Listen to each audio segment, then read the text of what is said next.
Congressman Devin Nunes represents the state of California, the proud Central Valley. He is ranking member, former chairman of the House Intelligence Committee, and he joins us tonight. Congressman, thanks so much for coming on.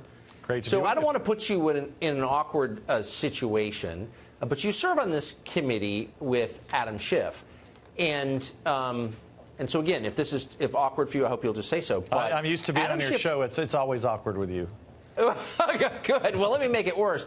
Adam Schiff has said a couple of things in the last 24 hours that give, I think, sober people pause and raise concerns about his mental fitness. I mean, he suggested that the president was, for example, doctoring this transcript, and then subsequently suggested that he was speaking in some sort of secret code. What do you make of that? Well, like many things that Adam Schiff and the Democrats have been saying over the last 3 years, it's been nearly 3 years of this Russia hoax. Now it's transformed into the Ukrainian hoax. They say a lot of things that always have one thing in common. They end up being false. And they're very clever because they use the things. You can see the doors right there, right? It says restricted. So they'll come out of those doors and they'll say, well, we've seen some really secret stuff. We can't tell you about it, but just trust us. This is really going to be the time that we're going to catch President Trump with his hands in the cookie jar. That's lying, isn't it? Well, one person's lie is another man's, just trying to get to the truth, is what they would always say.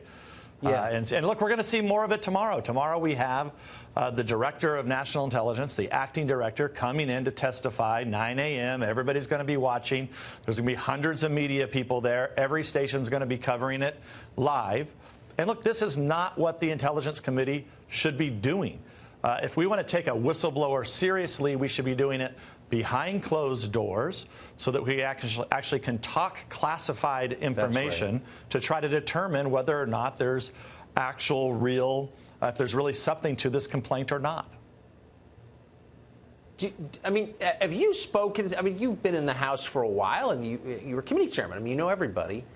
Are Democrats fully on board? I mean, off the record, are they saying to you, boy, we're going to impeach this guy and get a conviction in the Senate? Do they believe this is going to work? That's a very good question. So the way I would say it, it's about like this. You've got 30 or 40 or so, maybe a few more that have been around a while, that know what they're doing is wrong. But they're being challenged by the left. Now, what you also have, though, is you have people who have lied so much. It's the old saying, if you tell a lie enough, eventually it becomes the truth. You have so many that have done that. It's like every day they're pouring gasoline on themselves. They're pouring gasoline on the American people. They continue to light these fires out there. Why? One, for donors. They're igniting their base to have donors give them money. Right. And that's how they've gotten themselves into this impeachment trap, which is totally irresponsible. Yeah, well, they really don't like it when you take power away from them, I've noticed. Congressman, thanks so much for coming. No, they really don't. Thank you, Good Tucker. to see you.